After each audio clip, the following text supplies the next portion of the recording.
touch, I could with just one touch, I could feel my body giving. Selamat siang Tasya. Selamat siang kakak. Tasya, terima kasih ya sudah datang pada siang hari ini. Sebelum Tasya datang ke sini tadi Tasya habis bikin apa? Baru habis kuliah kakak. Sebelum kita mulai kita punya sesi konseling pada siang hari ini, di sini kakak mau menjelaskan saja sedikit supaya nanti kalau Tasya mau menceritakan Tasya tidak merasa takut. Jadi di sini saya ingin menyampaikan bahwa semua yang kita katakan pada siang hari ini akan bersifat rahasia. Jadi bagaimana kabarnya hari ini?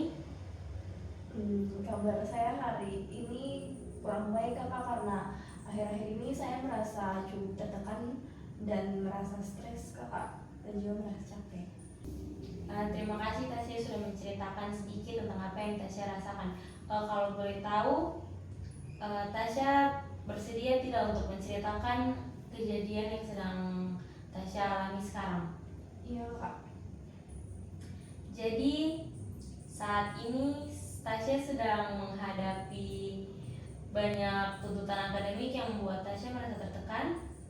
Iya kakak, saya akhir-akhir ini saya sering begadang untuk mengerjakan tugas-tugas kakak. Apa yang Tasya rasakan akibat kondisi tersebut? Yang saya rasakan itu saya gampang capek, terus pas perkuliahan juga saya kurang fokus kakak.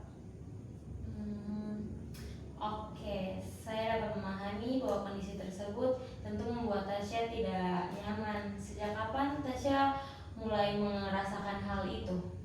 Untuk itu sekitar 1 bulan terakhir ini kakak. Bagaimana pengaruh kondisi tersebut terhadap aktivitas sehari-harinya? Pengaruhnya tuh saya yang tadi sudah saya katakan kakak, yang sulit untuk fokus di kelas, terus seringkali juga merasa mengantuk saat dosen sedang mengajar kakak. Apakah kondisi ini juga mempengaruhi kesehatan fisik Tasya? Ya kak, jadinya tuh saya sering merasa sakit kepala, terus pola tidur saya juga tidak teratur kakak. Oke, terima kasih sudah menceritakan hal tersebut.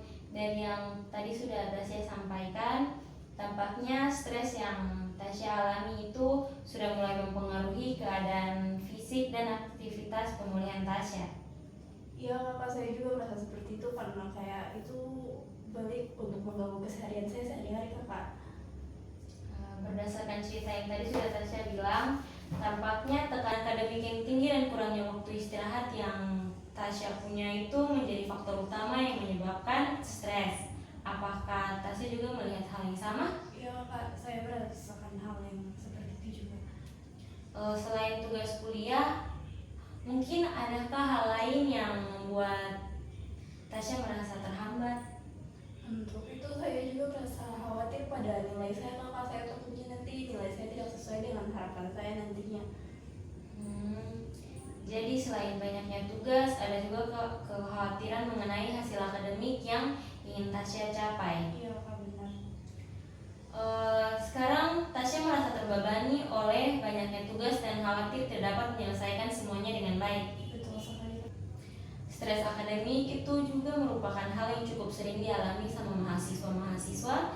Namun jika tidak dikelola dengan baik, dapat berdampak pada kesehatan fisik maupun mental, seperti kelelahan, gangguan tidur, dan penurunan konsentrasi. Ya kakak, memang akhir-akhir ini itu yang saya rasakan kakak.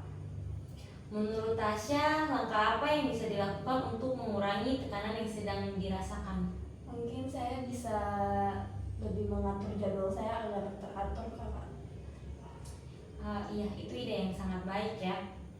Mungkin Tasya bisa membuat daftar prioritas tugas berdasarkan tenggat waktu. Selain itu, usahakan memiliki waktu istirahat yang cukup dan membatasi penggunaan media sosial saat belajar. Baik kakak, saya akan mencoba untuk melakukannya. Kira-kira hambatan apa yang membuat Tasya sulit untuk mengatur waktu selama ini? Untuk itu saya sering menunda pekerjaan kakak, terus terlalu lama juga main handphone, kayak mau main terus buka sosmed kayak gitu loh Kak. Oke, terima kasih atas keterbukaan Tasya.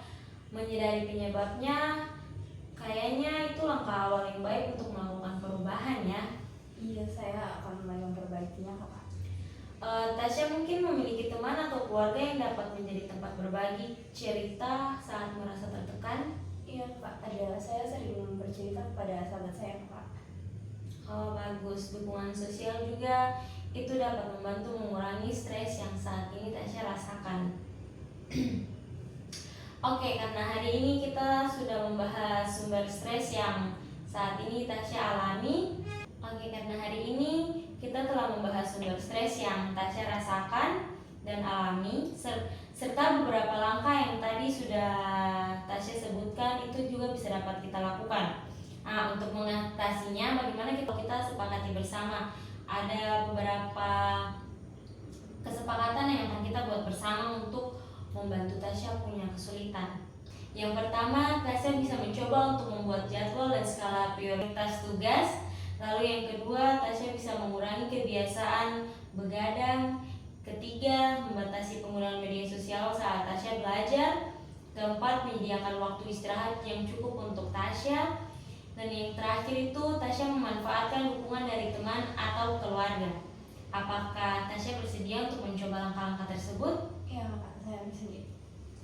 Baik, terima kasih karena sudah terbuka dalam sesi ini. Kita dapat bertemu kembali pada sesi berikutnya untuk menilai kemajuan yang sudah nanti Tasya lakukan. Iya Kak, terima kasih juga atas bantuannya Kakak. Iya Tasya, sama-sama. Semoga langkah-langkah yang telah disepakati kita secara bersama ini dapat membantu Tasya untuk mengelola stres dengan lebih baik. Sebelum kita tutup, saya ingin sampaikan satu hal lagi. Apabila pada pertemuan berikutnya stres yang Tasya alami ini semakin berat, disertai juga nanti dengan gangguan tidur yang semakin parah dan berkepanjangan, kecemasan berlebihan atau mengganggu aktivitas sehari-hari, saya akan merekomendasikan Tasya untuk berkonsultasi dengan psikolog atau tenaga kesehatan profesional agar memperoleh penanganan yang lebih mendalam. Bagaimana, apakah Tasya bersedia? Iya Kak, baik. Terima kasih Kakak. Oke Tasya, terima kasih untuk Audio Jungle.